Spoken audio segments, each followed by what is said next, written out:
Yeah, how did Bob know this was going on? I think He looked into the sky. I think it's kind of hard to avoid seeing a giant beam shooting up from the Silicon Tor. It's like Christopher. Okay. So Christopher walks outside, and I'm holding an umbrella. Christopher walks outside, and I'm holding an umbrella, and he's like, "Dude, how did you know it was raining today?"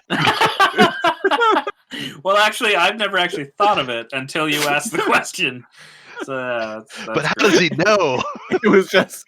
Wait, how did Bob find out about this? It was just so obvious you didn't even think to question it. User wins.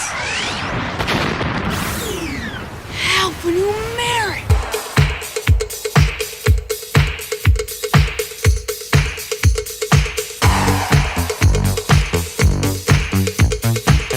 Welcome back, everybody, to our show Alphanumeric, where we discuss every episode of the TV show ReBoot from beginning to end. Today, we are talking about episode number 3, The Quick and the Fed. I'm your host, Aiden Snyder. And I am your other host, Kal. And I am your otherest host, Christopher Siege. The most otherest. The most otherest of the mostest. Oh, you got me there. That's very good. So yeah, we're talking about episode 3, The Quick and the Fed. It originally aired on September 24th, 1994. Who wants to get us starting? Oh, actually, no, never mind. Before we get started talking about the episode, I want to give a special alphanumeric happy birthday wish to one of our co-hosts here, Aiden. Oh, well, thank you very much. At the time of recording, it is Aiden's birthday today. Happy birthday, man! Thank you very much. It feels weird, but I'm glad I'm still here. Yeah. How old are you, if you don't mind saying on air? How does it feel being 25? Oh, that's real sweet, guys. But it feels weird being 25, but it feels normal being 34.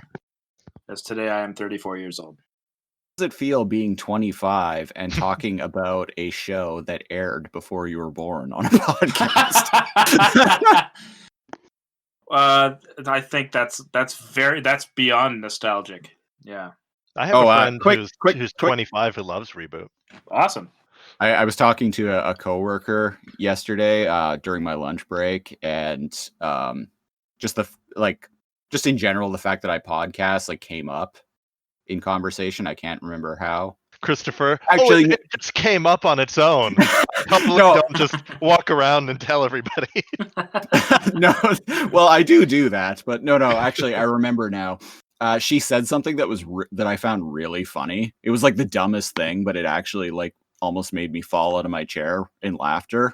And I was basically like, I think that is the funniest thing that I will hear for the rest of the afternoon. And she's like, "Oh no, the day is still young." And I'm like, "Oh well, that's fair. I am recording a podcast this evening with a friend of mine who I find to be a legitimately hilarious person." And then she was a nice like, compliment for Aiden. And then she was like, what's your pod? Is it a true crime podcast? Which kind of made me chuckle a little bit on the inside. People love their true crime podcasts. Another podcast that I listen to, they tend to make fun of true crime podcasts a lot, so that's why I didn't know that was a thing. Yeah. Oh yeah. Wow. But yeah, so she asked me, she was like, "Oh, so what is your podcast about then?" And I'm like, "Oh, well, I do one that's about the show Beast Wars and another one that's about the show ReBoot." She's like, "I don't know what those are." I'm like, and then you slapped her across the face. No, I tilted my head and I was like, "How old are you?" And she's like, "Oh, I'm 23." And I'm like, "Oh, that's why." Hello, darkness, my old friend. You uncultured swine. And then I'm just like, yeah. Both of these shows premiered before you were born, so I understand. I made a Teenage Mutant Ninja Turtles reference when my office was during shift change. And I think there were 6 of us total. and not a single person knew what I was talking about. Oh, that's so sad. Philistines. You know That's how so you know how like the Grinch's heart like grew like 3 sizes from warmth? It was the opposite for me. Yours- My yeah. heart shrank a little. That is just, oh yeah. And I was like, really? Teenage Mutant Ninja Turtles? And then one of the girls working there was like, oh, that was like a CG movie that came out a few years ago, right? And Oh I'm my like, God. oh, No. Wow. I'm sorry, little one. Wow. I'm sorry that's all you know about that great franchise. It basically was its own franchise. Yeah, it's basically a franchise. I'm kind of glad that Reboot the Guardian Code like crashed and burned and was an utter failure, because Ugh. I don't want people to like associate Reboot with that. Yeah. Yeah. Uh, Yeah. so Well, good no. Reboot. Yeah, good. Speaking of good reboot, the opening scene for Quick and the Fed has Megabyte working on a giant doomsday device. Yep. In the Yep. where we open on a exterior shot of the Silicon Tour, Yes. Yes, which she's excited. Yes. which thanks again, Aiden. I had no idea that's what it called. That's what it was called. I've always He's loved got- the look of the Silicon Tour. But It's now good. I This know. whole show's design is great. Oh yeah. And knowing is half the battle. That's true. G.I. Joe. Wrong So yeah, show. inside the Silicon Tour, Megabyte has this giant doomsday device. It's a big ass magnet pointing into the sky. It's so weird. Yeah, it's a big magnet on an extendable tower that juts out of the top. I just noticed it's got a tiny little magnet like cradled inside of the giant like horseshoe magnet. Yeah. Yeah, and It's he's kinda got powering like the rest of it. he's got copper coils on the bottom and they're spinning, so he's making like an electromagnet. Yeah. Which of course, like back in the day, was murder for. Well, it still is murder for any computer. Well, hard drives specifically. That's because- true. yeah, Because of the yes. moving parts. I Right. don't think magnets do anything to solid state drives. Well, no, that makes sense. Yeah. But yeah. So yeah, back in the day. Back in the day, he's got a little slug crawling around on him. Well, null. Yeah. Yeah, Nibbles. yeah, Nibbles. Nibbles Does- the null. Does he refer to it as nibbles in this He episode? calls it Nibbles. Oh, does he? Yeah. Okay. He's Yeah. looking What? up in awe at the sky opening, and he's like, "It's opening, Nibbles." And yeah. Okay, So he shoots I the knew it was sky. named. I knew it was named Nibbles. I just wasn't sure if it had actually been named in this episode or not. Yeah, he Yeah. calls it Nibbles, and Okay. the sky goes like what? Like he makes a storm, almost like a game is coming down because Yeah, of this basically. weird like pulse laser, and it almost seems like he's opening a tear or something. Yeah, he's cutting a hole in the sky And then he, Wish during I his could do like that. little monologue, To- he tells the to viewer, summon the Chitauri into New York City Yes. so the Avengers can fight them. well, yeah, except it's his path to the supercomputer. So better, worse, better. Yeah, we'll go and with then he Nostalgia's a powerful thing. yeah we've already known by now that he wants to go to the supercomputer. He wants to spread. He wants to get more power for more servants, more worlds or whatever. And he's only one man, right? And his lieutenants are hack and slash. So I feel Well, like he needs to get smarter friends for Yeah. him to increase his enterprise. I think they're more of his henchmen. They're kind of his. Oh, dumb, he gives them his important jobs. dumb servants. Yeah, he gives them these important jobs, but they always somehow screw them up so horribly. I think their value comes in that they're Legos and they can be put back together really easily. Yeah, that's a thing. Yeah. It is hard to find good colleagues nowadays. Yeah. And Megatron, in his like ecstasy of getting to the supercomputer, he squeezes Megatron. Yeah. Wrong show. scratch that. That'll stop, I swear. See, I Megabyte. intentionally in our group chat earlier, I intentionally referred to him as Megatron. It is ecstasy. Megabyte squeezes Nibbles, and he turns purple and squeaks. Oh. And Yeah, it's kind of gross looking, honestly. Yeah, nulls are gross. And Bob's just there because, like, why wouldn't he be? He's still surprised though. Yeah, basically. For some reason, Megabyte smirks and laughs, and he's like, "Oh well, he'll get erased if he gets within 10 bits of the magnet." 10 bits. And I'm like, "Oh, 10 bits." Yeah. Bits, eh? Of course, he's a guardian, and I'm sure he knows how magnets work. But yeah, let's just assume he's gonna be dumb and he's gonna hug the magnet. He did. Gonna go up there and give it a big old kiss, you know? Yeah, I mean, he did stay at a safe distance. I'm watching him right now. He's and then he goes up and he just kind of looks at it and assesses the situation. Yeah, he beats some goons because the goons suck, and what does he say? Like cutter or splitter? Or Yeah, something? he's got the glitch, and he calls for cutters. Yeah, and he just like cuts the wiring from it, and it powers down. Yeah, and then collects the magnet carefully. Yeah, the with little some itty bitty magnet with some tongs. And then Megabyte's legs appear. Yeah, I know. Megabyte. Yeah, so he's Sorry, got legs, and they come up in a little elevator right out of the floor. And so Megabyte lifts himself off of his little hair chair thing. Hair chair. It looks like his hair. But it kind of pans over from the empty chair, and it shows that he's just kind of just puts himself down and puts his ball joint in his legs. Yeah. Yeah. Then he xenomorphs up the tower. Yeah. That is quite scary. Just like look at him go. The shot of like the frontal stuff. shot of him like coming toward the camera is kind of like whoa, but It's- then when it's it switches to like from the rear view, it just looks kind of comical. Just looks like he's bunny hopping. Yeah, he tries to leap at Bob. Yeah. And Bob makes a hilarious face. Bob, yeah, his face is like whoa, whoa, whoa, whoa, whoa. You know, he has like the shocked, and his eyebrows vibrate. It's great.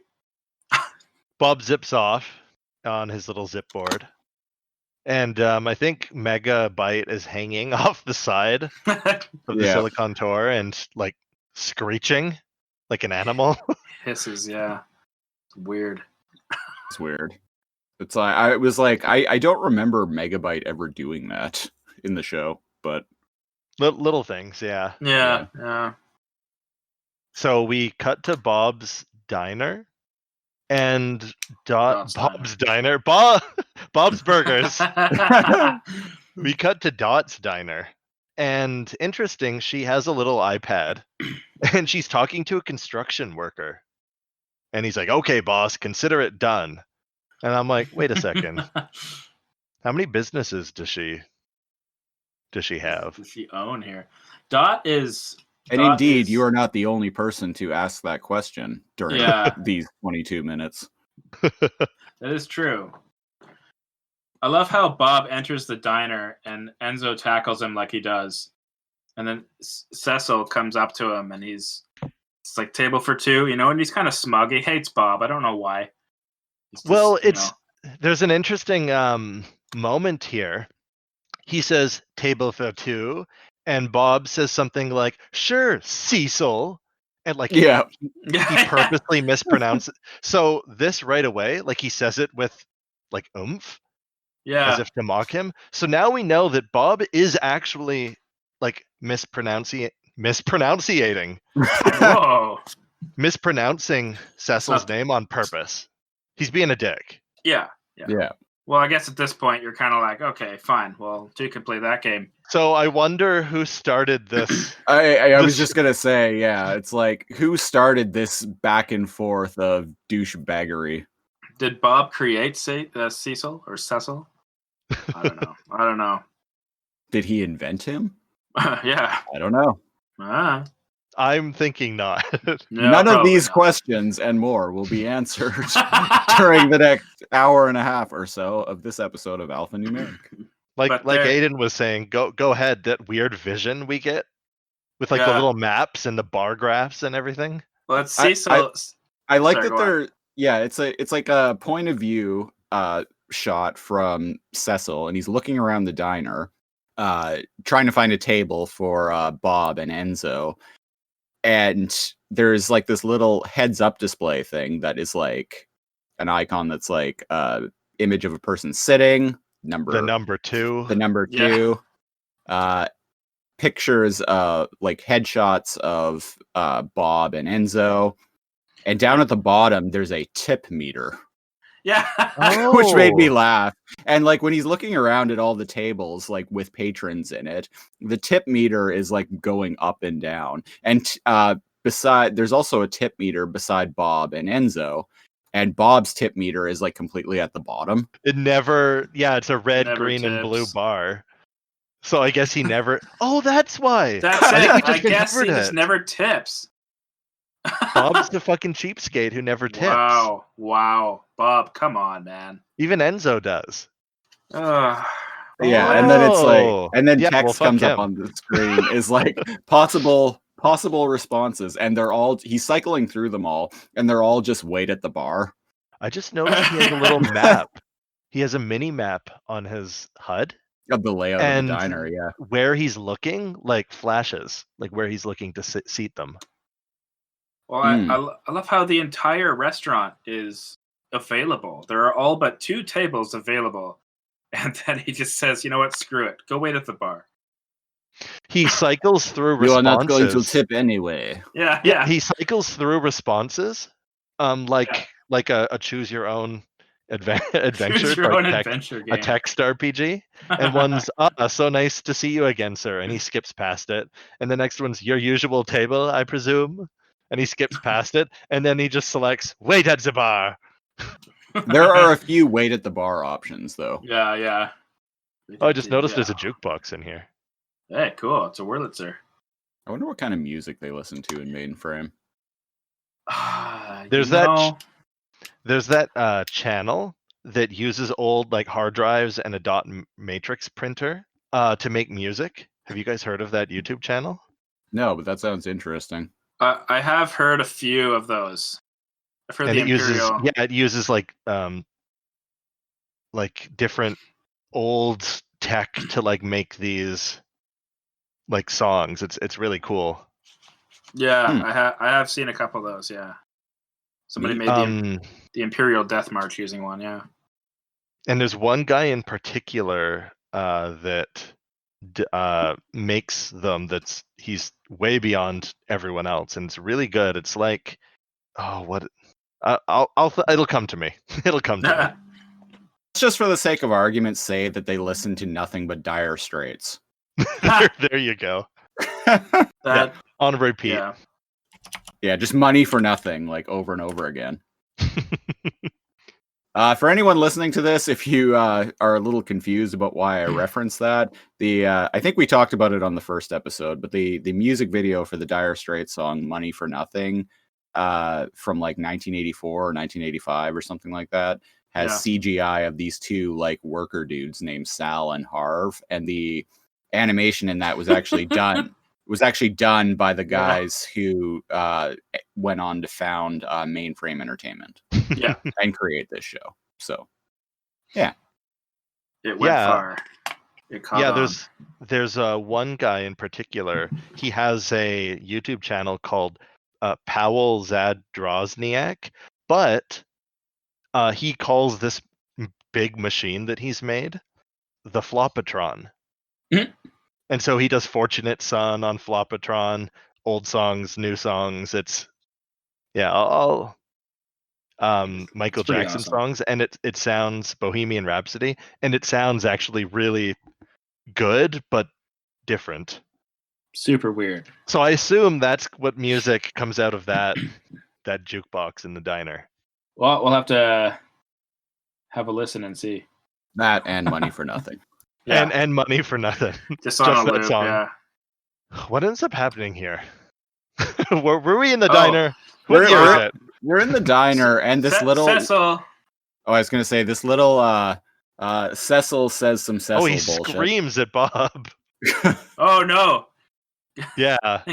He orders a One cold one coming up. Or top something like cold that. one on track 1. And just belts it out. And apparently the counter Oh. all the way around the center is a racetrack. Yeah, apparently. Yeah, this little garage thing, complete with traffic lights. Oh just yeah, like raises racing up. lights. Yeah, just raises up out of the counter, and the lights go green, and the garage opens up, and a little coffee milkshake. cup thing, Like a or milkshake or yeah, something. Yeah. with wearing shades. I would Yeah. like to point out. Was it wearing sunglasses? Yeah. It sure was. It just races around and then out the door. Yeah, and it does this little front flip as it goes out the door too. Because he's a cool. None of them shake. seem. He's a cool shake. Oh yeah, I just got that. He's a cool beverage. Yeah. And none of them look surprised, and they all look at the camera eerily, and they're like, "Dot's Diner, fastest food in mainframe," and they shrug. This is true. I'm like, where did he go? Does he have his own life now? Does he live in mainframe? Yeah, we're who's I just don't know. Is 'Cause he, they never- is he sentient and prepared, going They- off they- eagerly to be consumed by another? Yeah. Bob, Does he like being eaten? Bob doesn't order another one. He doesn't actually end up eating or drinking anything in the diner. No. In fact, I don't think anybody ever does. But from what I see, oh yeah, That's a good point. yeah. Yeah, and then anyways, they end up discussing a little box that Bob pulls out almost proudly, as if showing off his Pog collection. And they're like, "What's that?" And he's like, "A magnet." And then all of And the everyone binomes- loses their binomes. shit. Everyone loses their shit. All the binomes in the diner, like a Cirque du Soleil act, As if they're all make magnetic. human tower. Oh, is that what Yeah. it is? They're supposed to be. Yeah, I it thought they were. was. They all just kind of fly together into this little clump of binomes. I'm only noticing this now, but there's One a of them is binome straight up inside the- upside down. One of them's upside down. One of them's gold and silver, and he's holding on to Cecil. One of them is inside the jukebox. Really? I didn't even see that before. Like he works in there. Would it be funny if their music was like a little dude inside the jukebox playing harmonica or piano or something? That'd be hilarious. Like Playing a one-man band? Playing Dire Straits on a harmonica. Yes. Anyway, magnets, bitch. Yes, Okay, how do they work? Nobody knows. they stick to stuff. That's a good catchphrase. Yeah. So anyway, yeah. I love. We just kind of skipped over when Bob and Enzo are walking to the bar. Dot snatches Bob's stool away. Is that what that was? I thought Yeah. Cecil retracted it. That's what No. I thought too. Well, but maybe Dot, he did. But Dot kind of laughed. I don't know. It's not really clear because when I was watching it earlier, I was like, He did gets she up and just steal? sits back down. So I was like, did she do it? Did Cecil? I'm gonna watch this again. Hang on. Here. So wait at the bar. Wait at the bar. Dot's Well, care to join me, and Yeah, she's he gets watching him up. come over, and then he just there he goes. Somebody took my stool, and then she laughs. Maybe. And then we cut back to him, and that's he's so just weird. sitting. So And then what we in the cut back world and he's happened? just sitting. Yeah, I think Cecil retracted it into the floor. that's so weird. So That's- Bob is It's it's a weird. weird Bob is showing off his Pog collection proudly. I think this is really stupid of him. I don't know why he would Yeah. put it on the counter, especially given how dangerous this is. How Why he would unstable it was? why he would willfully incite panic. When he's the Yeah. guardian. Yeah. And then he does the worst thing. Sorry, I'll go on to that when you're done. No, they're Your thought like, there. go to Old Man Pearson's data dump and get rid of that. Yeah. And I'm like, that feels like a junkyard. Old Man Pearson. I like, maybe you should have taken it there before walking into the restaurant, endangering everybody's life. But he wants to brag. He gives the kid Enzo the glitch to play with. And Enzo is all like, "Oh, flashlight. Oh, hammer." You know, he's trying out different ways to use glitch. And then Enzo goes, "Glitch, jackhammer." And I was like, "What the fuck?"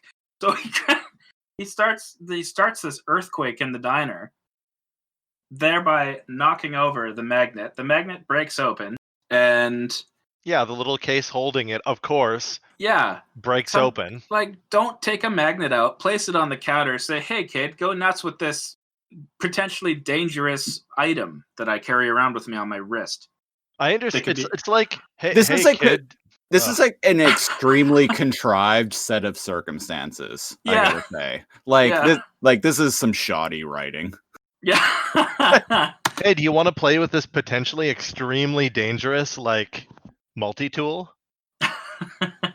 Hey, take this sonic screwdriver and just fuck off for a second. I want to hit on your sister. Yeah, basically. And while you're at it, here's a 20. Go to the store and buy yourself some candy. So then we got the magnet. It tumbles off. Oh, and get me some smokes too. Go get me some smokes, kid. Oh my god! It's the 90s. Okay, yeah, did any of you do this where you would get a note from your mom or grandma or whatever, and then go and buy tobacco from a corner store? I never did. Well, wait, in Manitoba, yes. Yeah, I had done that a number of times. Yeah. Small town families. I feel like I did, but I can't quite remember. Times have passed. Yeah. That would absolutely never fly now. No. Well, even in little quick sidebar here, but even in the movie Clerks, which came out the same year as the first season of ReBoot, 1994. There's a bit in that movie where the main character Dante gets hit with a massive fine because he wasn't paying attention and sold cigarettes to a little kid. Yeah, he wasn't even looking. yeah, he wasn't even looking. yeah. Oh yeah. So that fell out of favor pretty quickly into our lives. Huh. Yeah, definitely. Yeah. So the magnet breaks open and it falls harmlessly to the floor and nothing bad happens. Enzo yells, "Yeah, okay." Wait, I was lying. No, that was a trick. No, it flies across the room, pegs Dot in the head, and she turns into a fucking skeleton. Oh my god! Actually, it's quite horrific. Yeah, she ends up looking like a character from Assassin's Creed Unity. I'd never played that. I understood that reference. Yeah, it was notoriously buggy at launch. It would do this thing where their skin would disappear, but their mouth and their eyes would stay. That's so weird. So Enzo starts panicking. He yells, "Sis!" But I gotta confess, when I was younger, I thought this was the funniest thing because I heard "shit." And I thought it was hilarious because it's funny hearing swear words on TV. It is, especially when you're a kid. Especially when you're a kid, yeah. I remember when I played Metal Gear Solid for the first time when I was 14 and heard Snake go, "Damn." For the first time, hearing someone actually that's not even much of a curse word really, but hearing someone actually say "damn" in a video game back in the late 90s was what? Not to mention, not to mention he actually smokes in that, and he turns to the screen and he's like, "Hey kids, always remember to bring a backup pack of smokes with you." Yeah, and it's even it's a usable in-game item that has an effect that is not necessary, but is very useful in a couple of scenes in that game. And just like real life, it quickly diminishes your health. Yeah. I always found we that funny. can make it through one podcast without talking about Metal Gear, I swear. We'll get there eventually. It'll happen. So yeah, she's kind of going transparent. Dot is going transparent and like not, and I guess it almost erased her. Is the insinuation here? Partially erased in the prime of her input-output, as Enzo put it. Yeah, and Bob's like, "Oh, don't panic. Everything will be fine," like reassuringly. And he turns to all the binomes in the diner and he starts screaming. Does anyone know how to reverse a magnetic erasure? Yeah. And they're all just standing there with dopey faces, and Cecil's like, "Fong would know." Yeah. And before he could even say anything, he was out the door. Yeah, and so we're at the principal office now. And guess what we're doing here? We're playing Pong. We're playing Pong again. With Fong.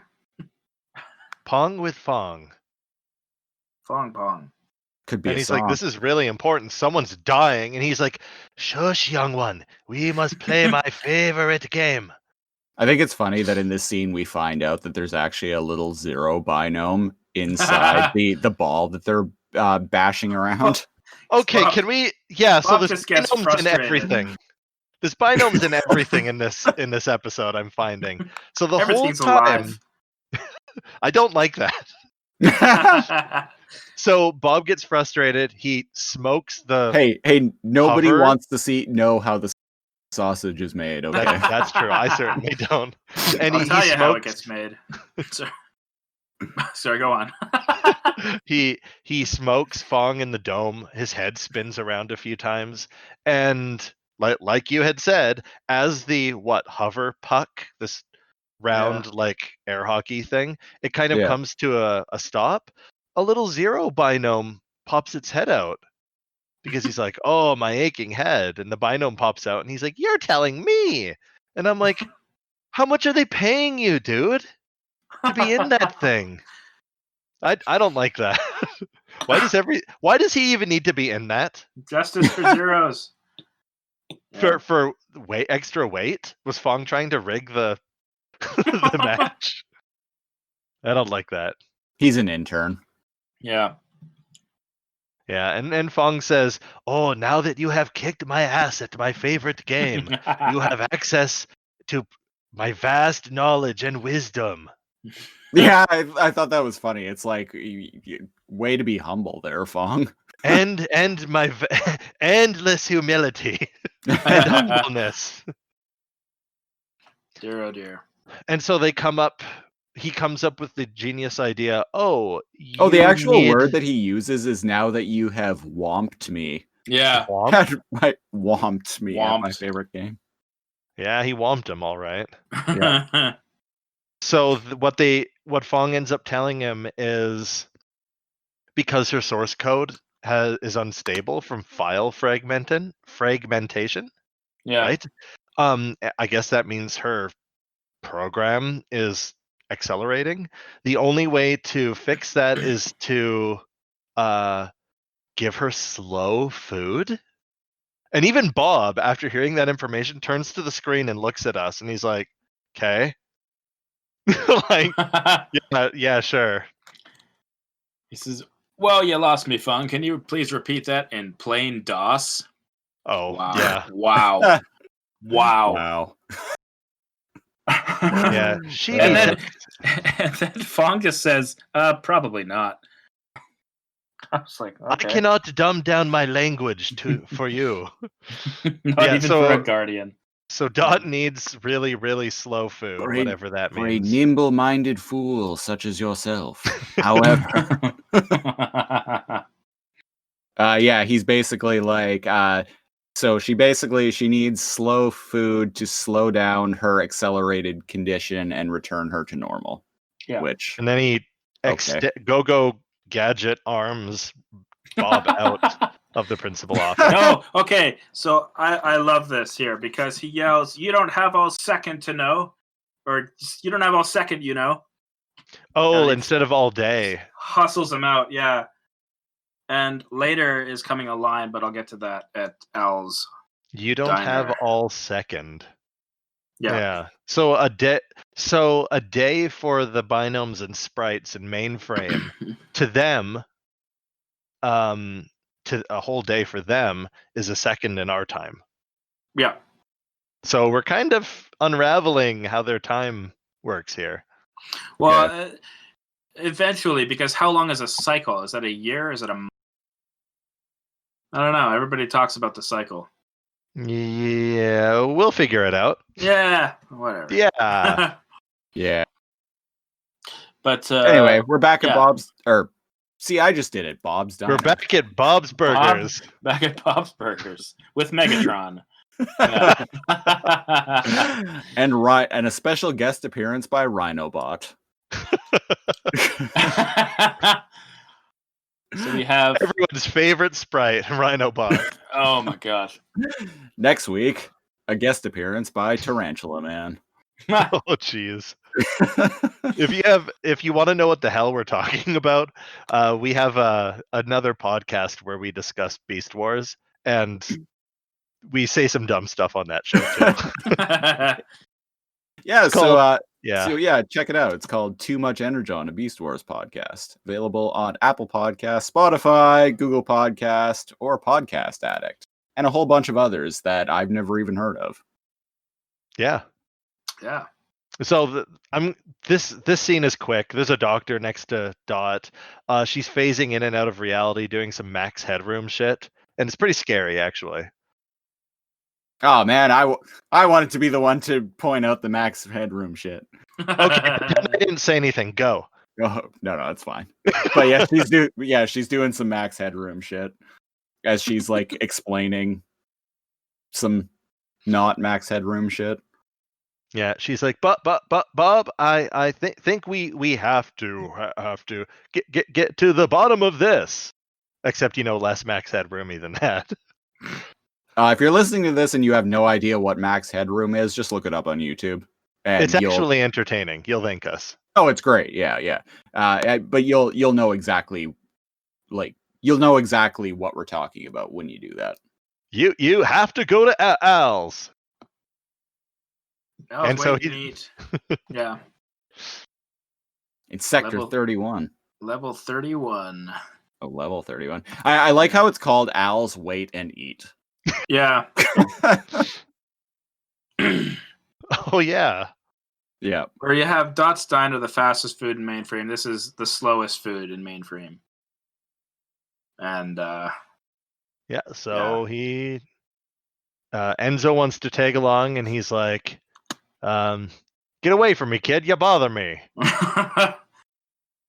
And yeah, it just cuts. Why don't you to go Al's. to the store and pick me up some cigarettes? So it cuts straight to Al's. I like Bob, Al's. It looks like a seedy great. diner, seedy biker bar almost. Yeah, it totally. It looked like a really seedy dive bar. Like even the name Al's, it's neon. It's like flickering in and out. Yeah. It's like blues music playing and a bunch of tough guys stop and turn. Oh, I love the design of some of these characters in here. Oh yeah, very 90s. They're straight up like a weird, creepy Terminator with no arms. Yeah. And like an eyeball and a water cooler.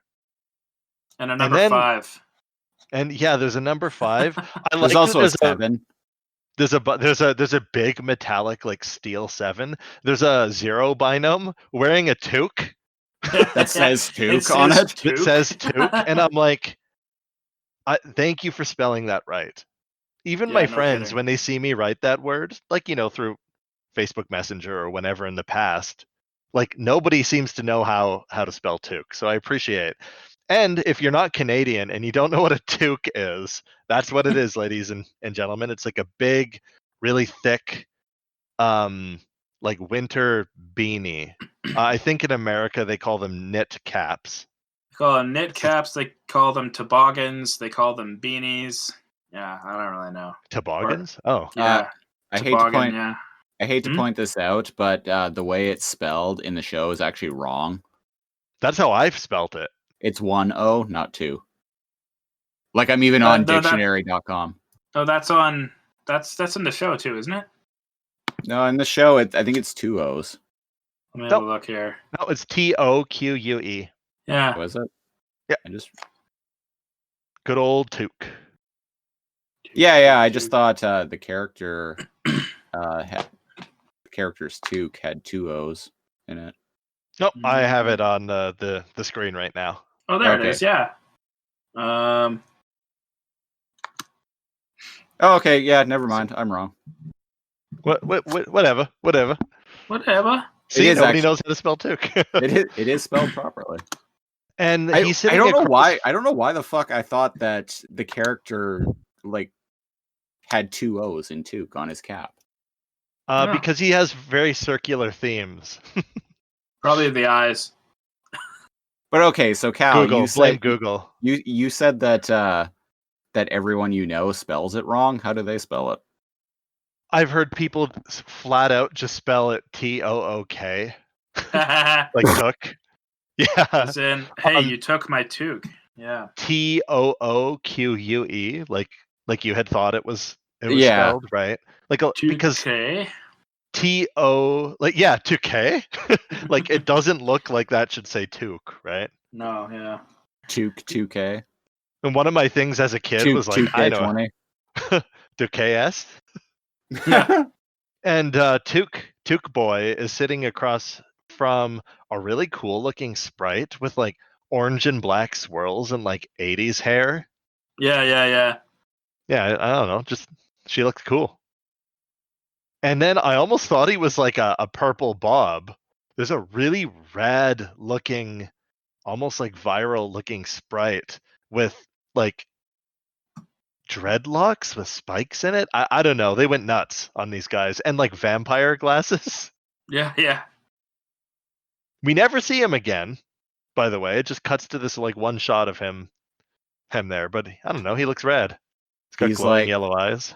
He's like Mainframe's Ventru. Yeah. I have a feeling that these were all like stock characters that they were trying to create in developing ReBoot, like before ReBoot became a thing. I feel like they were like that, I could look it up, but I'm not sure. But I get the feeling that that's what all these characters were. They're like, hey, let's throw them in because they look kind of scary looking, and it's just like a dive bar. We might as well. Christopher, when you said Ventru, do you mean Vampire the Masquerade? Yes, I said it kind of. I said it with kind of a like Ventru Question mark? Yeah, because I wasn't sure if I was thinking of the Ventru or the Toreador. How do you... Oh, I see what you mean. The character model when you choose your clan in the video game? Is that what you're referring to? Yeah. Vampire the Masquerade Bloodlines? Yeah, Bloodline. Because I know you're into World of Darkness. I am. but my only experience with it really is just Vampire the Masquerade. You Bloodlines. actually like gained some like geek cred brownie points for me when you said that. I was like, oh wow, Christopher knows knows the clans.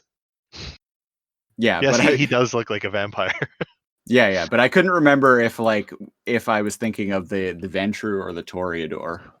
I think the Toreador has like an open like silk shirt. Mm. That game's fun with mods. But anyways, our Vampire the Masquerade podcast is a different podcast. Coming soon. Perhaps. Maybe if I ever find another living being to to do that with me. Yeah, so he walks up to the counter after he's like, whoa, tough crowd. Yeah. And there's a dude sleeping at the counter with a toothpick. Feel is dangerous. Al's waiter. Does he have a name? Or I don't think so. Everybody knows him as Al's waiter. oh, he talks real slow like this. So Bob, what'll it be? You know, like real Brooklyner. Yeah, just pick a number, bub. And so there's a vid window, and he takes a number, and it's like a 1 with a ton of zeros behind it. But I guess he reads Fourth. reads the 4096.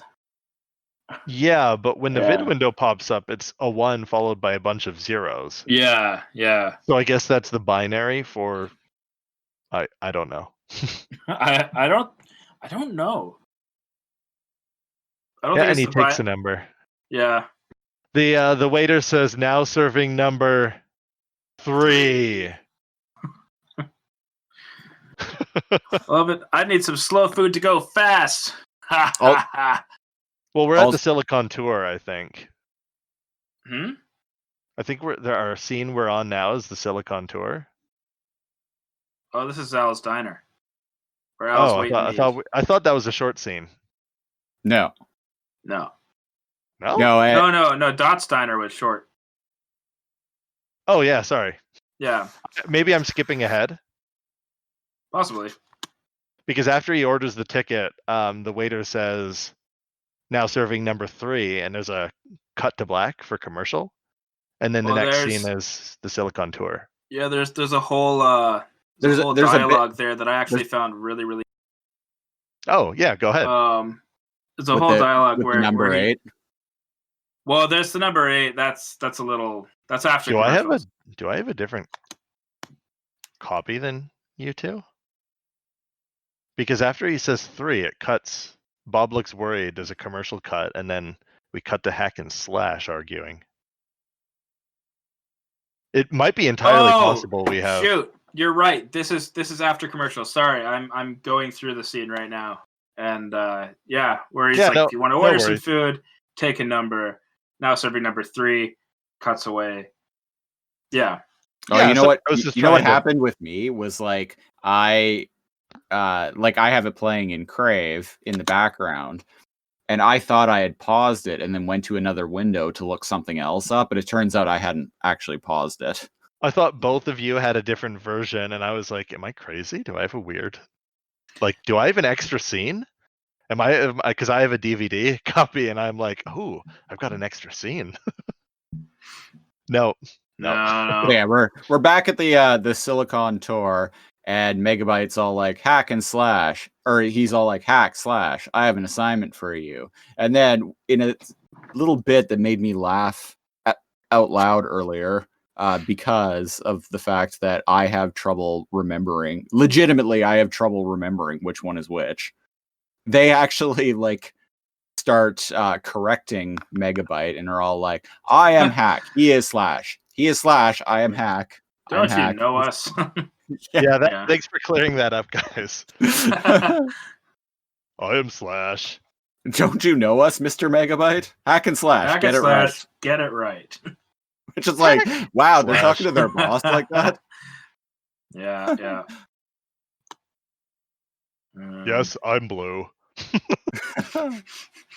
And then then it just, Megabyte is like, yeah. Go Megabyte ahead. is like, let's not waste memory on unimportant details. Yeah, I that feel was like it. that's how Christopher feels. Basically. Basically, we'll never know. Yeah. So Hack and or Slash have to go and get that magnet from Bob, who is at Al's diner. No problem. Piece of cake. Yeah, send your most capable men. I feel like he should just be doing these things, but maybe that gets in the way of him sitting down and laughing maniacally. I don't know. Yeah. Interesting. No, that's actually a really good point. Like Megabyte is a pretty powerful virus. Apparently, why isn't he more hands-on? Oh, he's like- very powerful. Why isn't he doing a lot of this shit himself? Thank you. Uh, Yeah. What? I guess when you have that much power, you can get other people to do your bidding. With great power comes less responsibility. Yeah, basically. Everyone knows. But the everyone knows other that. people who are doing his bidding generally fail. But when Megabyte actually gets like hands-on and starts doing He shit gets shit himself, done. he gets shit done. So like, why not just do that all the time? That's how I function through life. I don't like to say in work, for instance, I don't like to like hand work off or delegate at all because I'm like, yeah, well, I'll probably do it better than you. So Also, you know what kind of job you're going to do, but you don't Yeah. know what kind of job someone else is going to do. And if you have any Exactly. amount of attention to detail, if you have behavioral or personality OCD, if you just want a good job done, You can't always. If you want something done right, send Hack and Slash for the 9th time. Basically. Yeah. So this is interesting. We cut back to the Al's diner now, and Yeah. there are actually a few viral binomes hanging out with their Yeah. little electro cattle prods. One of them's holding some donuts, which I find interesting. So this is like the dark, seedy part of town, apparently. Ew! Someone's eating like a giant egg. Yeah, hey, I was going to bring this up. I actually just noticed this as we're talking. What do you notice about the number 7? Oh, he's got the xenomorph. He's a thing. xenomorph. And watch when he burps. What? Does he stick out like an extra mouth out? Yeah. He does, yeah, He's- just like a xenomorph. He's eating like one of those eggs. Like a xenomorph egg. And I just noticed this now. It's so funny. I've never noticed that until you pointed that out. Oh my god, that's so funny. Oh, I just watched this episode earlier and I didn't even notice it then. I just noticed Listeners, the number 7, he burps, and that was it. Listeners, we're learning on the air right now. Oh my gosh, this is phantasmal. Okay. This is now the second reference to Alien. Yeah. Oh, yeah. Yeah, because it's And yeah, Stay Frosty in the first episode. He's eating a big egg. And Bob is sitting at a table next to Took guy. Wouldn't that technically be cannibalism on his part if he's a xenomorph? Technically, it's not a xenomorph egg because it has a shell and it's cracked at the top. Oh, okay. I really like the Alien franchise, and I have watched it 1 or 100 times.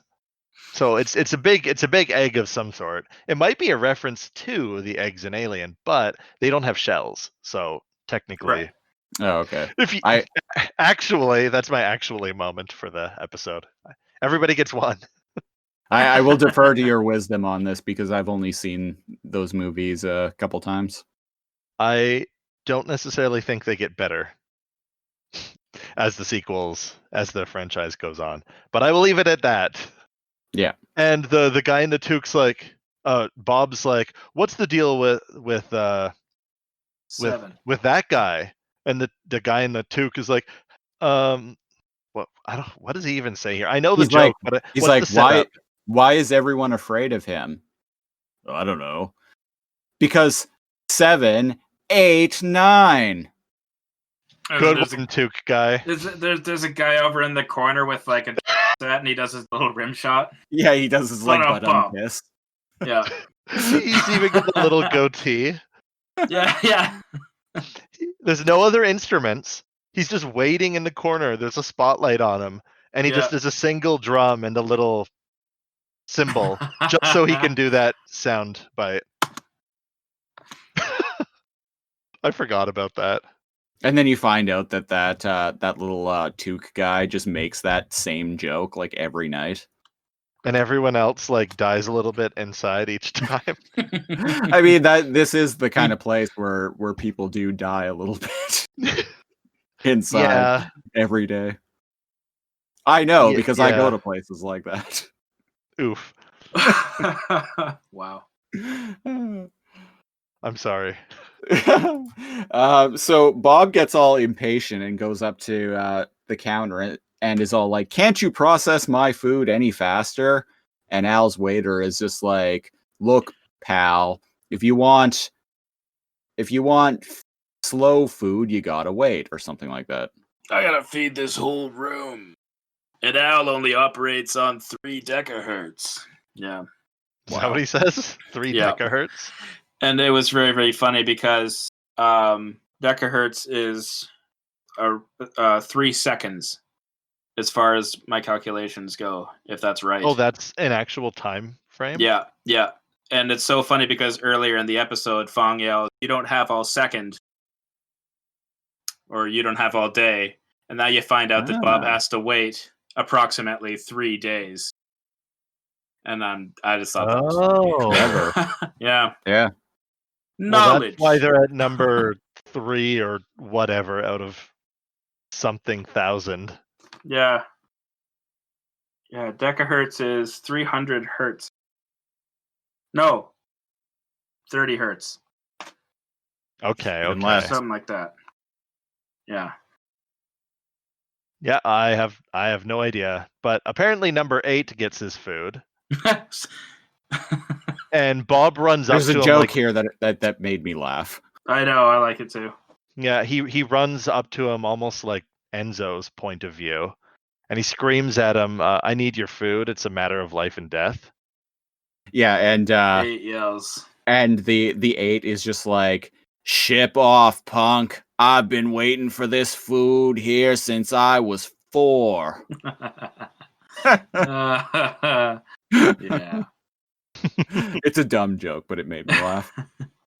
I like it. And then Hack and Slash burst through the doors, and we get another close-up of all the weird diner patrons Yeah. as they kind of force their faces into the frame in like a circular all the way around. And It's an extremely cartoony moment.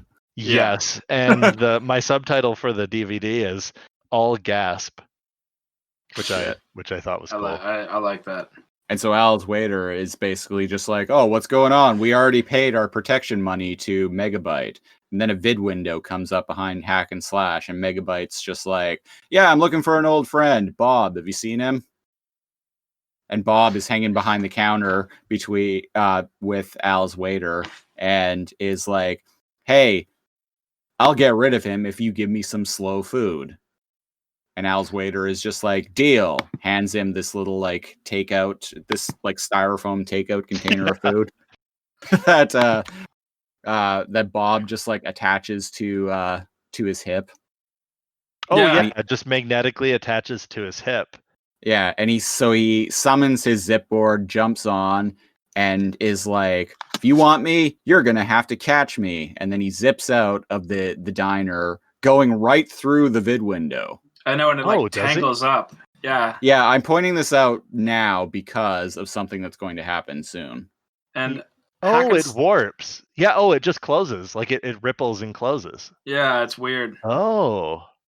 So apparently you can't fly through them. You have to destroy them. You can, because He does fly through them. Oh, It just ripples and disappears. Yeah. Interesting that he can summon his zip board. Is that a thing he does with Glitch, or can anyone do that? I think it looks like he did it with Glitch. Yeah. Kind of, yeah. Yeah. Because anytime we've Cool. seen, like, say, Enzo pull out his zip board, he pulls it out of his pocket and like throws it onto the and it unfolds to the ground, and it Yeah, unfolds and Pops open. Yeah. So Bob zips away, and Hack and or Slash give chase in their mega tanks. It's and never then, or. It's Hack and. They're always together. Yep. I think so far. Yeah. I'm really waiting for that was a callback to a joke from last week. I know. Where we just continuously referred to them as that. And yeah, so they're giving chase, and then oh shit. Warning, incoming game. Incoming game. You can go straight up, like vertically, on a zip board. Apparently. And not fall off. Oh, so are they magnetically attached to the zip board? Yeah, we'll go with that. Whatever. I don't care. They do that all the time on the show. Interesting. That means... Oh, so Al's is actually sideways. I'm rewatching this scene, and it's got a weird perspective. Al's is actually like vertical. Yeah. Okay, or, so yeah, horizontal, gravity is rather. weird. Yeah, because he gets out and he goes down the street, but then the street goes. It's actually like a vertical, like section of the. Oh, cool! I like it. Yeah, I didn't even notice that.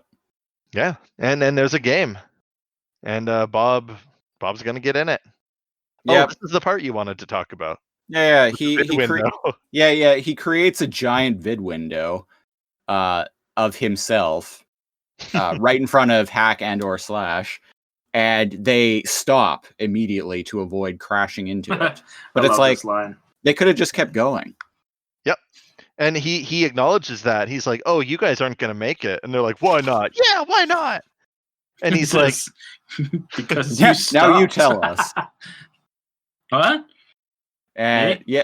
yeah, and Oh. he's like, yeah, because He's you like, stopped. because you stopped. Yep. And then they So both that's the yell distraction. logic error. "Oh, yeah." And so they They- charge forward and are like, they're like, we are going to make it. We are going to make it. Yeah, we're We're gonna make going to make Megabytes it. is like, no, we're not gonna make it. And then you cuts see them to- on the it vid cuts to window. Megabyte, and he calmly says, "They're not going to make it." Like And he's then he watching them. sighs and is then- like, he sighs and radios like one of his like viral generals and is all like, Clean up. Sector 1 or something like that. Yep. Cleanup crew level 1 because Yeah. he sees them smash into the side. And just explode. And They just explode. Yeah, bits of Hack and Slash everywhere. Christopher and I talked about this last week. That do they get erased? Because the hover tanks they just explode and disappear. Presumably there's a crew inside, but Hack and Slash maybe, again, nobody's ever bothered trying to discern why they're indestructible. Maybe Hack and Slash, their superpower is that they can't be destroyed. And that's why he keeps them around and why they're made out of Lego. I think that they're immortal. Hack and Slash must be specially engineered by Megabyte himself. I think he would have made them smarter. Yeah, well, I don't know. Because Sometimes muscle is more important than brains. I don't know. Because everything else disappears when they smash into it, but yeah. except them, they just fall into like 1,000 pieces. Yeah. I'm going with they're immortal. So we're inside a game now, and I'm gonna let you guys take this one for a minute. I will be back. Okay. Yep, Aiden, they're in a medieval fantasy village. They're in the game. It looks bad. Castles and Knights. Yeah, castles and knights apparently. He reboots and then a silver knight like knocks his helmet off right away. Yeah. And we can tell it's the user because, as we've established, the user's vehicle or whatever, the user's basically invisible. So if they're in a car, there's no driver. Yeah. If they're in a suit of armor, you can't see his body. Yeah. No, that's interesting. Huh. And Bob is wearing like gold or brass armor. Yeah, it looks like he's got some bronze or something, some kind of goldish. And he clutches a little like pouch next to him, and it still has owls on it. So that little like food thing transformed into kind of like a little pouch. Little money bag or something like that. Yeah, Yeah. a typical like medieval fantasy money bag. Yeah. And he looks around and apparently finds a dragon barn. Shows the wait, hold on. Where are we? Because there's a barn there, and then it shows. This is a weird transition. That is looks, Bob. Yeah, he looks at the barn, correct? Yeah. But when he looks at the barn doors fly open, and someone on a dragon flies out. But then as we continue watching, it's Bob. But it's a weird transition because it looks like he's just looking at the barn. Yeah, it's weird. But no, it's him riding a blue dragon. Pretty cool. You got the user that shows up on a gate, drawbridge, an arch of some kind. And he tries to hijack. Sorry, yeah, it's a cool move. Yeah. And I totally forgot about this part. He jumps and lands on the dragon behind Bob. Bob yells, "Get your own," and knocks him off. Yeah, take off. And then the user falls into a pit. Yeah. Or does he? And then a red dragon magically appears and catches it. Yeah, I was confused about this. I guess he has a pet dragon already. I guess And it so. saved him? Uh, And the red dragon follows Bob's blue dragon and starts shooting fireballs at him. yeah, that's basically like dragon. And As dragons do. as And dragons do. Bob yells like look out, fireballs, 6 o'clock. And we hear Al. Oh, we've kind of skipped over this, but there's somebody in the background of Al's diner. I'm not sure if we mentioned this. Whenever the waiter tries to yell something back into the kitchen, we hear Al yell, "What?" Yeah. Yeah. We just hear somebody. That's all Al ever says. You never see Al. Yeah. And all he ever does is shout what? Yeah. Because he's slow. Yeah, because he's slow. Because he only operates at 3 decahertz. And he's working in the kitchen. If you've ever worked in restaurants, it's everybody's yelling at each other behind the scenes. Yeah. And Al shouts out, "What?" And Bob's like, "Huh? Who's in there anyway?" And the camera cuts inside the dragon. The dragon isn't a dragon, it's a machine. Like riveted, like rusty, like plates are on the inside, and it shows Al's waiter like on some sort of controls, like almost like crane controls or something like that. Driving this flying machine that the automaton dragon. Yeah. He's not rebooted though. He's just wearing like the same clothes. Yeah, I know. He's got his diner hat and his toothpick in his mouth. He's like, "It's just me." And perhaps working the fire breathing part. Perhaps when him and Al rebooted, they rebooted into the dragon. Yeah, that like when sense. they double tapped their icon and said reboot, when they rebooted, they just became the dragon. Usually the clothes change though. Well, I guess unless you're wearing like some kind of machine. Oh well, who knows? Who knows? When we looked at last episode, a couple of the binomes teamed up so that one of the binomes could operate the gas and the brakes and the clutch. Oh yeah. And the other one, his feet couldn't reach. He just operated the wheel, and he just kicked the binome underneath him to get him to gas or brake. Yeah. He was still wearing like a racing uniform, though. Oh. Yeah. That's fair. Whatever. Oh well. Yeah. So still good catch. Good catch though. I didn't even think of that earlier. I think that's funny. Like I like the idea that they didn't even reboot. They just like crawled inside this dragon. Yeah, so there's a really crummy looking like chase scene from the POV of the user. Which I was getting some massive like Panzer Dragoon vibes from this bit, which is interesting because this episode actually predates the first Panzer Dragoon game. I never played it. I never played the first one. I played Panzer Dragoon Orta, which I think was the one on the original Xbox, maybe. I don't know. I played one of them. All I know is there were some panzers and there were some dragons. Some dragoons, even. Anyway, so they're flying toward this castle, and there's this big, like, circular glass window that kind of looks like something you would see on a church. And Bob is all like, "Glitch, BS&P." Which I found funny because I had to look. Well, I found funny because like I heard that and I'm like, I know Bob. I remember Bob has said that at other points in this show, so I looked it up. And BS&P refers to the broadcast standards and practices of the ABC network, which apparently.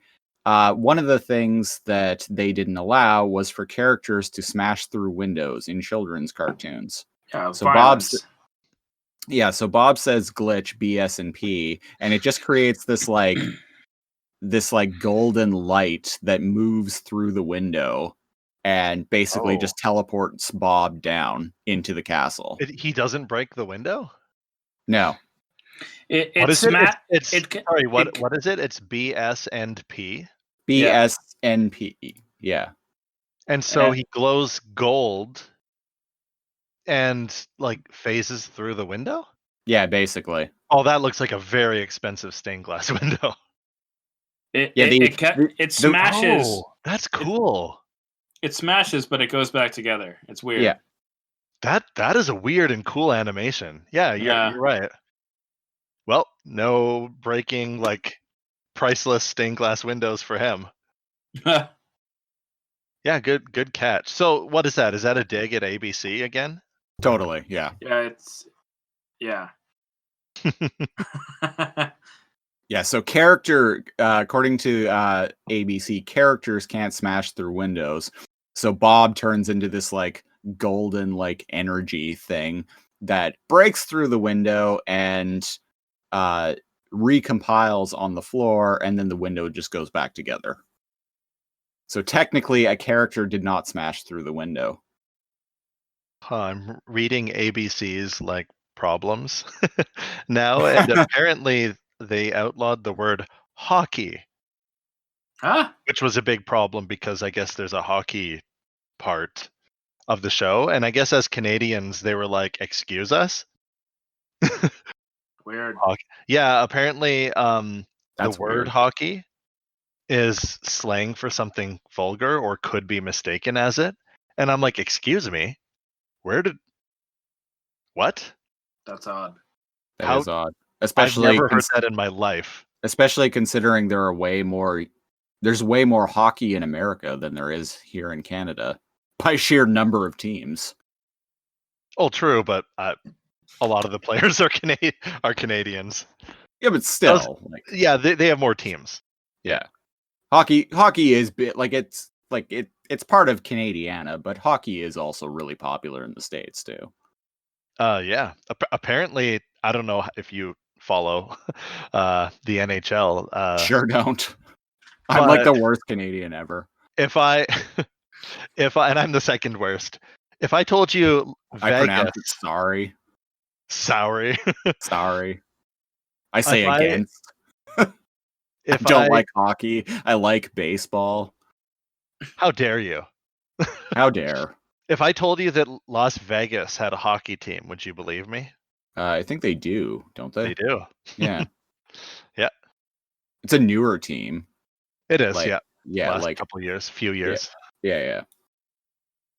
But anyways, apparently hockey wasn't allowed to be said, or the game itself wasn't allowed to be shown on ReBoot either. On the network ABC. They couldn't even depict the sport hockey. Weird. Those bastards. Yeah. Okay. So good for ReBoot. So he's in a castle now. He's in a castle, and there is a impaled skeleton on this really stone. Detailed, good-looking skeleton. Right after we talk about the broadcast standards of ABC, we see an impaled ex-human laying on a slab. An impaled ex-human. Yes. Is that what you refer to as? Yes. As skeletons. Yes. Daddy, where do we go when we die? Well, you see, we become ex-humans. We become ex-humans. Yes. That just makes me think of like a gender neutral branch of the a non-binary branch of the X-Men. Ex-human. What are we talking about? We are talking about skeletons. Skeletons. We're talking about Skeletor. We're talking right. The skeleton on the the show right now is like so detailed. Like every bone in the ex-human body is on this guy, and he's wearing shoulder armor, and he has a shield, and he's got a typical Viking helmet. But sidebar, Vikings did not have horned helmets. No, that was a Wagner thing. That wasn't a. That was an opera thing, yeah. Yeah. And but this one has a horned helmet. Now, interesting, he has his own shield. So I'm curious why this guy was stabbed and a sword was left in him. Well, maybe he just sucked at sword fighting. Or sucked at using a shield. I think that maybe Holy Knight- his nemesis was so good that he used the ex-human's own sword against him, and therefore he had no need to take it with him, and so he just left it there. Keep calling him ex-human. You started it, man. I know. It is I, the ex-human. This is how we roll on these podcasts. It's not. Something comes up and we just run with it. So skeletons are called ex-humans now. It's not, because it's two swords, right? The skeleton and Bob has a sword. So it is someone else's sword. And here's my theory. This is really dumb and we can continue with the scene. But I think a holy paladin came to vanquish this undead knight, and he buried his sword into him, keeping him immobilized in place. And Bob broke the seal when he pulled that sword out, and then he reanimated. Yes. Can you play I play a lot of tabletop RPGs. Can you? That's fair. Yep, that's all. That's my theory. Also, it's a video game on a TV show. It's a game of a game. They have a hilarious fight. To make their little joust. Bob, just real quick. Bob, when he pulls the sword from the ex-human, he's like, "Don't bother getting up. I'm just passing through." And then the ex-human proceeds to immediately get up. I love the sound he makes when he snarls. Gets up off his lap, and I was like, "What the fuck? That's such a weird growl." That's the sound ex-humans make. That's the sound ex-humans make. Yeah. It is the language of their people. Yeah. So they show off some animation. It's Bob flipping in a very stereotypical fashion. The skeleton slashes at Bob's feet and Bob hops over them. Bob does a backflip or something. But the TLDR of their fight is Bob sucks and he gets his ass kicked by the skeleton. Yeah, he actually doesn't do a very good job in that. No, he's disarmed and dis-shielded. He loses his sword and shield. There's a pit of spikes opens up behind him. And do you remember how he defeats the skeleton? This would be a perfect opportunity to bust out some eye lasers. Well, you can't disarm eye lasers unless you're dead, so... Glitch! Eye lasers! Also, I forgot. I just wanted to bring up real quick. While I was away, I found when I was watching this earlier, the running animation of the user when the user first shows up and just charges past Bob when he's still in the center of that town. The running animation of the user is fucking hilarious. Yeah, it's definitely like early 90s video game animation. It's hilariously bad. Yeah, they have fun with the games because they can make them look as good or as bad or as wonky as they want. Find it entertaining. This skeleton looks great though. And because it's like the games are just inherently otherworldly. Like they don't, like you can run with just like things looking like shit, and it doesn't really matter. Like the JPEG crowd from the last episode. Right. Yeah, so he falls, he tricks the skeleton into thinking he fell in the pit, and then he says, "Glitch, vid window, extra large icons." And Glitch shoots up into the skeleton's abdomen and then turns into a vid window that says "Bam," like an old Adam West wham. Batman. Yeah, wham. Yeah. And the skeleton shatters. Just blows apart. Yeah. Why didn't he say I don't know, Glitch rocket? Because BS and P. Yeah, I guess. That's a very violent way to defeat your opponent. Just blow him up. Yes, because the way that skeleton died is much more ex-humane. Ex-humane. There we go. Ex-human. And this is why in the States, Beast Wars was on Fox Kids and not ABC. True that. Good Like, career move. Especially with the latest episode of Beast Wars we watched, where a character literally gets impaled with their own spike weapon. Yeah, Wow. yeah, it was something. Yeah. Anyway, There's a slasher. There's a it feels like a slasher flick partway through the episode. It's pretty spooky. But yes, Bob runs up a spiral tower and the camera does weird stuff. He hears Dot calling for him. Yeah, he runs up a spiral staircase and apparently it's not Dot, it's Enzo. In a princess costume with a megaphone that makes him sound like Dot. I love it. I love poor Kay. He says he uses the best play on words here.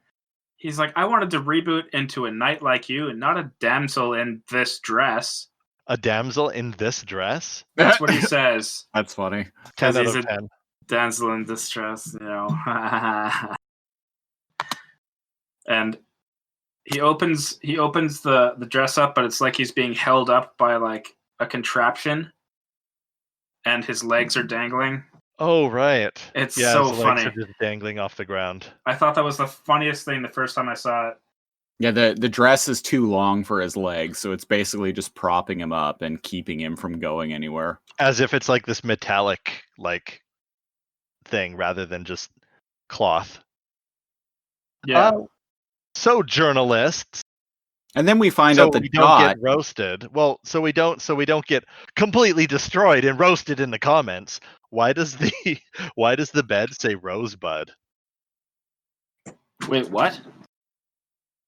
The bed, there's a carving, like an inscription, and it says Rosebud. Hang on a sec, I'm catching up here. Full disclosure, despite how much of a movie person I am, I have never actually seen Citizen Kane. How dare you? Oh my god, I say as I have not watched it either. I have watched it a long time ago. I think next year is like the 60th anniversary of it, and it is on Netflix. So I was thinking at this point I would just wait until like the anniversary of its release, and then I'll just watch it finally. Yeah. And look, I took film studies in university, and I still haven't even seen Citizen Kane. Like, it just didn't even come up. Just one of those movies I never got to, and it's widely regarded as being like the greatest film of all time. It is, it's an okay movie, yeah.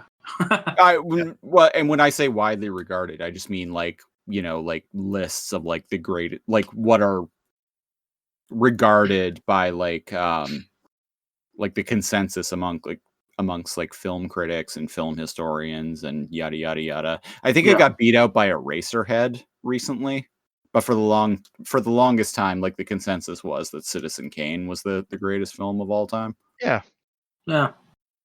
Haven't seen Eraserhead either. Well, I guess we have some movies to watch. It's probably just that they're in a tower, right? And it says Rosebud on the bed. It's probably just a little nod at that and nothing more, but it's probably the name of the damsel in this dress. I believe Princess Rosebud.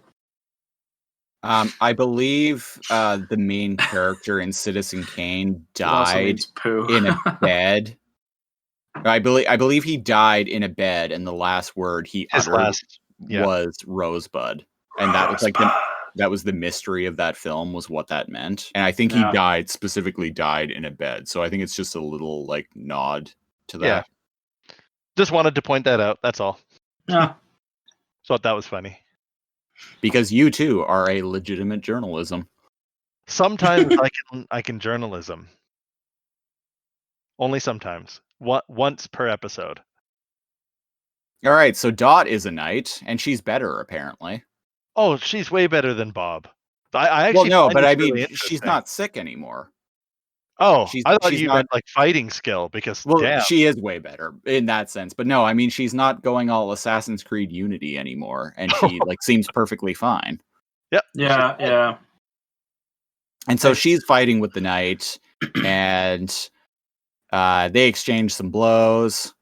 She's attacking like the icon on the user's chest, which is clearly causing him damage. Can I nitpick one little thing about this fight? By all means. So, Bob is holding something that kind of looks like a French like dueling sword, right?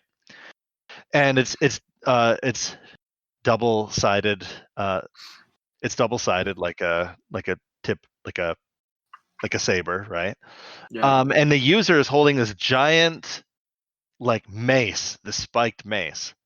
And he brings his arm up and he like swings down and Bob intercepts it with his sword. And I'm like, hold up, Okay. that's not how momentum works. You don't elegantly like repost, like block a Repose, you mean? giant, yeah. Yeah. Repost. I intend My to last find comment out. was deleted, damn it. Repost. Twitter language. Yeah. And thank you. And I was trying to think of something clever with using the internet, but I couldn't think of anything. Anyways, he blocks it. Well, there you go. I made Aiden laugh. That's all that matters. Huzzah. He elegantly blocks it with his sword, and then just with a flick of the wrist, Yeah, he just with a flick of the wrist, the user just like taps the sword and breaks Bob's sword in half. Yep. But again, that's not how physics work. He had just full like swing, full momentum, came down crashing over Dot, and he had like blocked it with his sword. And I'm like, okay, so this is what I think. This bothers me, but I'm going to reason. I think that weapons have durability in this game, right? Okay. And let's say Bob's had 100 out of 100. And when he swung, that took out like 99% of his weapon durability. And the user somehow knows this, and he just elegantly like gently tapped his sword and did like one more durability damage to it, breaking it. That's the only thing that makes sense. Okay, carry on, gentlemen. Yeah, so Dot is slashing away at the user, attacking the icon on its chest, causing massive damage. She attacks his weak point for massive damage. Thank you. And she knocks the user into like the window area, and Enzo throws his megaphone at the user, and which hits the icon, knocks the user out the window, and then we hear game over. And the GameCube lifts up, and yeah, we're back in mainframe, right in front of Dot's Diner. From the user's perspective, he is trying to save the princess. That's how the user wins in this situation. Can you imagine this is like his second or third playthrough of this game? How surprised he would be that the princess attacked him in the final battle at the top of the tower. He's like, what the hell? Did the princess just throw a megaphone at me? He like returns the game to GameStop. It's like, this Trash shit's game, broken. 0 out of 10. It's like she didn't want to be saved at all. I like how did GameStop exist back then? Back in '94? Surely. No? Yeah. I don't know. I actually don't know. I think it existed in Canada as Electronics Boutique at the time. Oh. And now it's EB Games. Cool. But I actually remember it's the same company, right? It is, yeah. Electronics Boutique, yeah. I actually remember the EB Games in Woodgrove Mall in Nanaimo. I still remember going there when it was known as Electronics Boutique. Huh. Yeah. Fascinating. Anyway, everyone high fives Enzo for doing a good job defeating Yeah. the user. This is so weird to me. Just like Megabyte is just there. He's just there and he's holding Enzo. Oh, they were waiting right outside the game, waiting for it to finish, I guess. Wait, Megabyte's holding Enzo? Yeah. It looks like he's holding him with very little effort. I don't know how, Like by the scruff Because- of the neck or his Oh, like, okay, shirt yeah, or yeah. something. or like the shirt or the belt or something. I don't know. But Enzo's is kind of like hanging there with his arms and legs dangling. Yeah, he's So holding before by that- the back of the shirt. Before we get to that moment, though, Bob is like, okay, I give up to Dot. He's like, okay, I give up. How did you get better, basically? And she's like, oh yeah, Al is one of my business partners, so I just vid windowed him to send me a delivery of slow food. And she doesn't have to wait. Actually, while Bob is at Al's wait and eat earlier on in the program, the waiter actually mentions he has a takeout order ready to go and it has to be delivered. And I was Oh, thinking to good myself, catch. Good I catch, wonder yeah. if that's Dots. Like, you know. And apparently, that's what it was. Ah.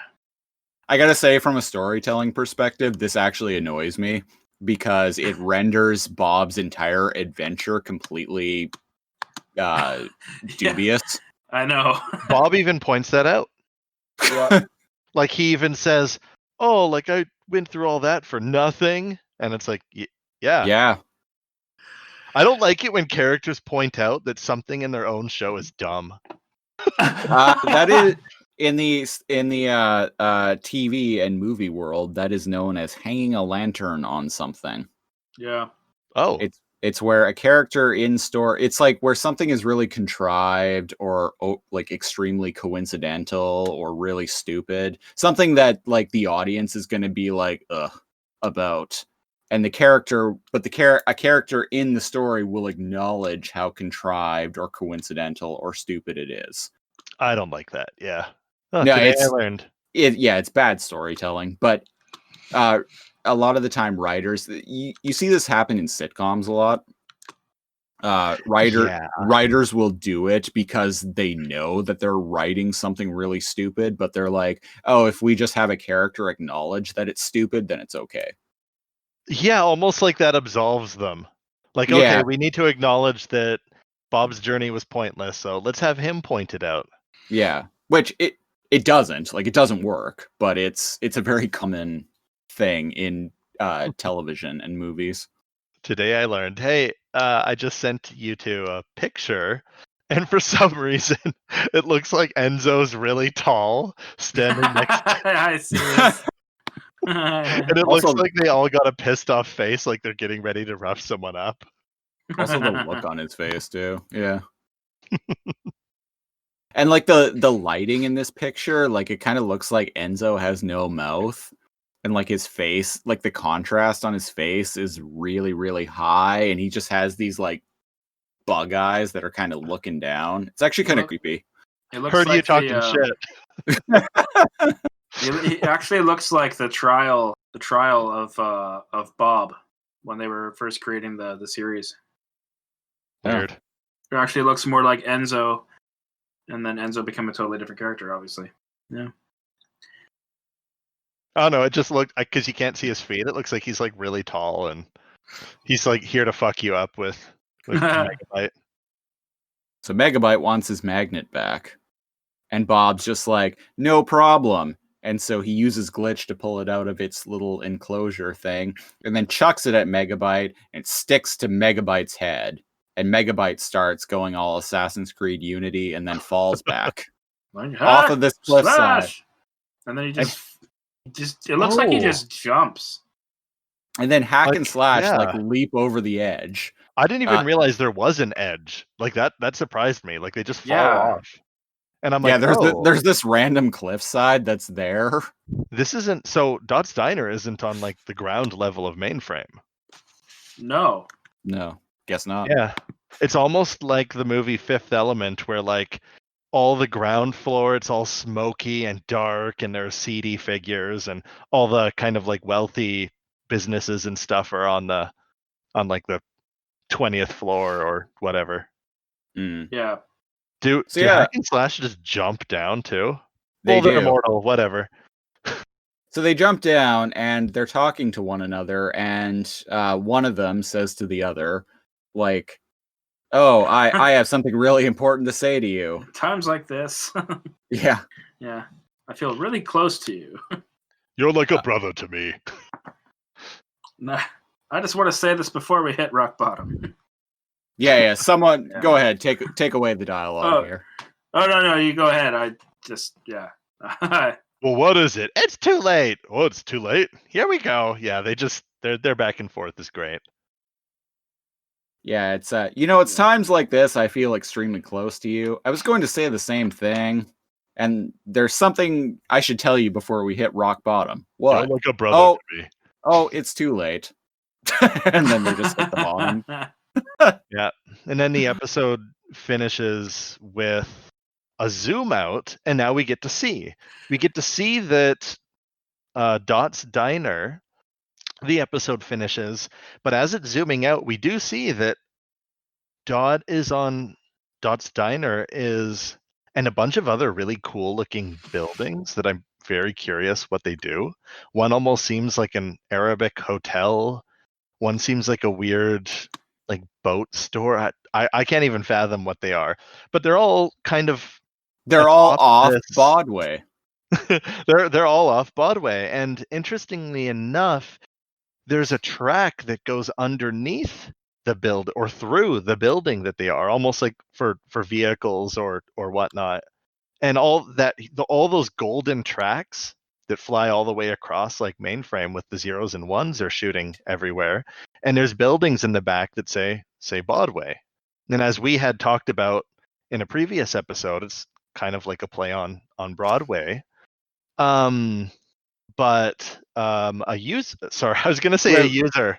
We'll get to that after we Okay, we'll get to that. finish Yeah, up with the episode. it says Broadway. It says Broadway a lot, and yeah, the episode finishes, and as we zoom out, we get to see that these tracks, these golden like 0 and 1 tracks, kind of go all the way around mainframe, and we get like a good look at all the high-rise buildings, and I guess they're roads and circuits and stuff, and it's cool.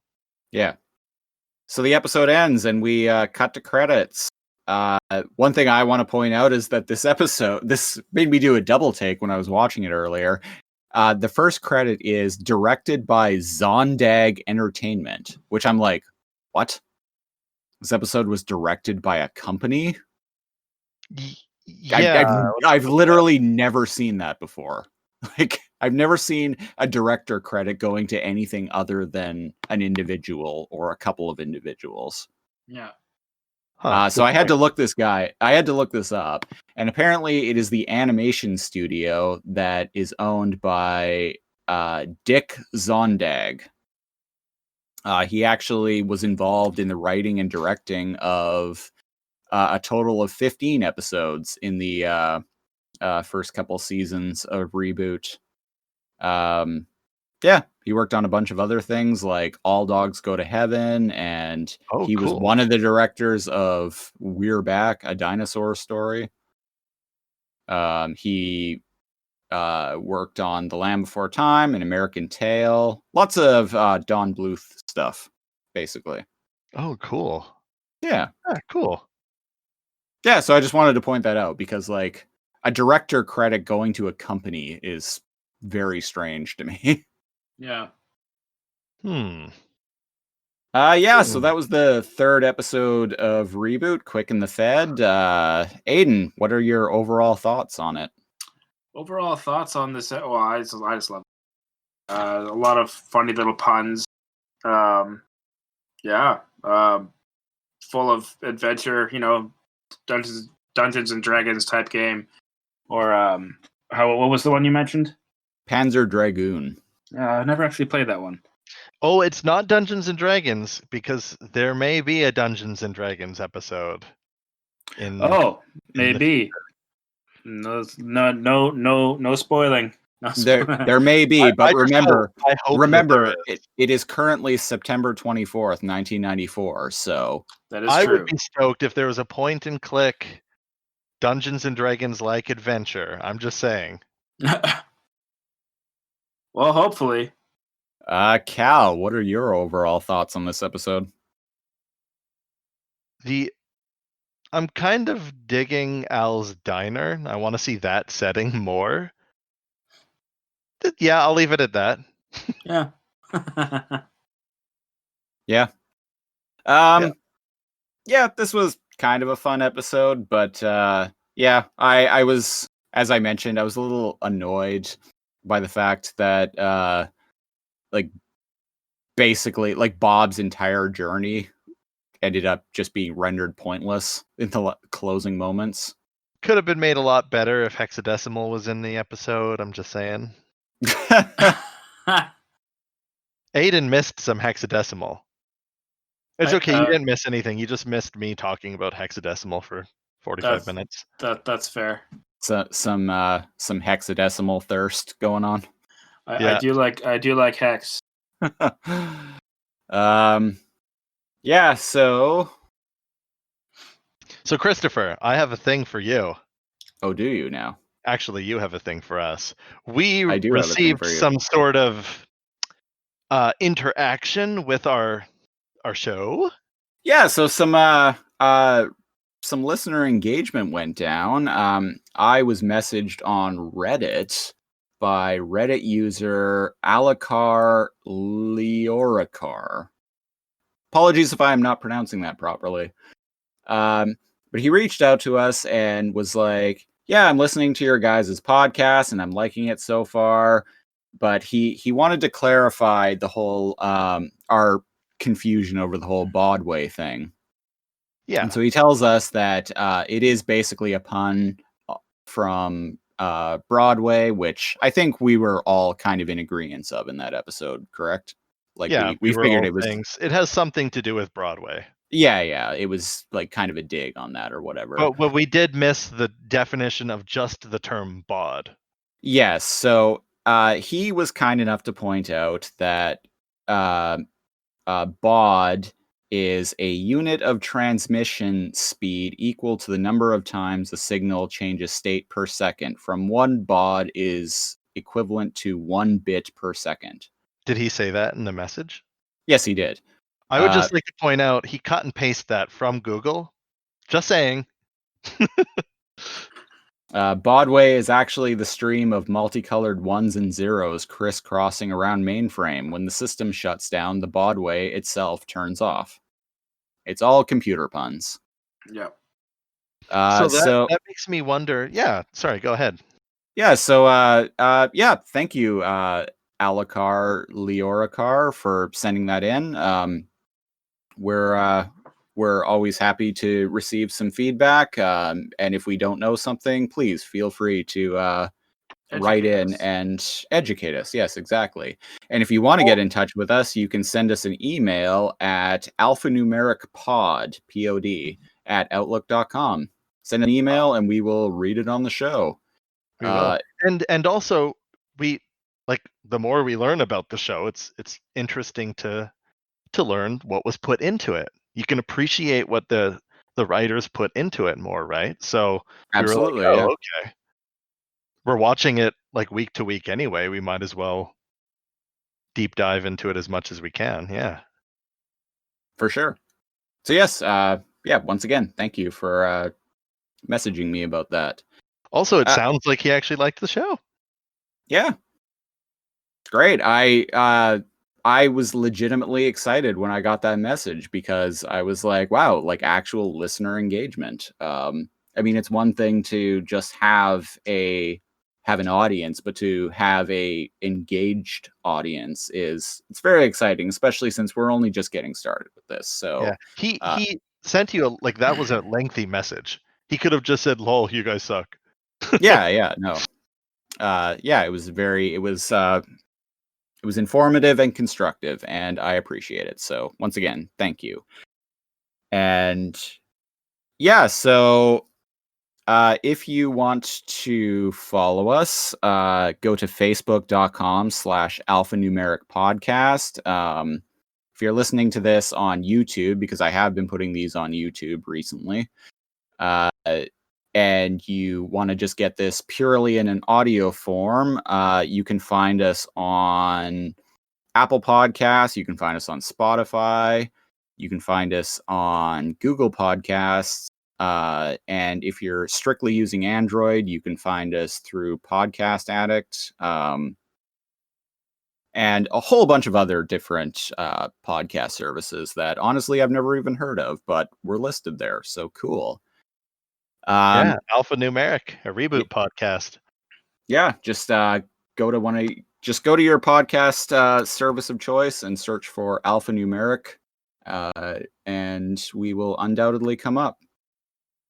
So that has. Oh, sorry. Did you have something else to add? I was gonna say, tell your friends if we think we're cool, or if you think we're not cool, tell your friends how uncool we are. either way is good. No Yeah, such thing as bad press. Yeah, and if you think we're uncool, be sure to also email us at alphanumericpod@outlook.com, and we will read those emails on the air as well, and probably just make fun of you. So You might hear Aiden cry though. Maybe. Yeah, so that has been episode 3 of the Alphanumeric podcast. We will be back next week with the 4th episode of Reboot, Medusa Bug, which is one I remember seeing a lot as a child. Yeah, I remember a lot of reruns and catching this one a lot. Yeah, that one I feel like was a common one in the rerun cycle on YTV. Medusa Bug. All right. All right. We're running out of time here, so we're gonna get going. I have been one of your hosts, Christopher Siege. I am one of your other hosts, Kal. And I am the most of the other hosts, Aiden Snyder. And until next week, game over. 7, 8, 9. No? Stay frosty. Bye. Bye. Bye. Alpha